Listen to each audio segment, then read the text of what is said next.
مرحبا، يلا تعالوا نجهز طبخة بسيطة وخفيفة وتعتبر وجبة كاملة. هنا راح اجهزها للعشاء. هنا عندي الماش، راح اغسله غسلة زينة واخليه على النار. خليه على نار عالية. اول ما يبدي يفور هدي النار للاخير وينطبخ ويكون عندي بهذا الشكل. ما طول عندي نص ساعة واستوى. هسه راح اطفي النار اتركه يبرد واضربه بالخلاط الى ان يصير عندي الخليط سوفت. قطعت بصلة وابدي احمسها بزيت.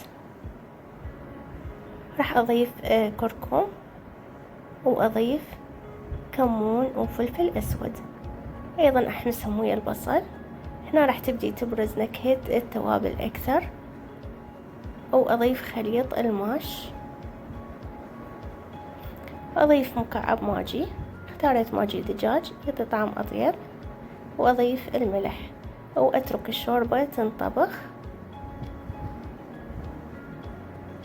واستوت عندي وصارت بهذا القوام. هسه راح ابدي انزلها بالكاسات. طعمها كلش طيب وما احكي لكم النكهة تخبل. ان شاء الله تجربوها بألف عافية. صراحة أنا طبخت هذه الوجبة للعشاء. كرملت بصل قطعته شرائح وحمسته حمسة زينة الى ان صار عندي بهذا اللون. اوزع على الكاسات وحضرت الزلاطة. وان شاء الله عجبتكم الطبخة اليوم وسهمكم العافية.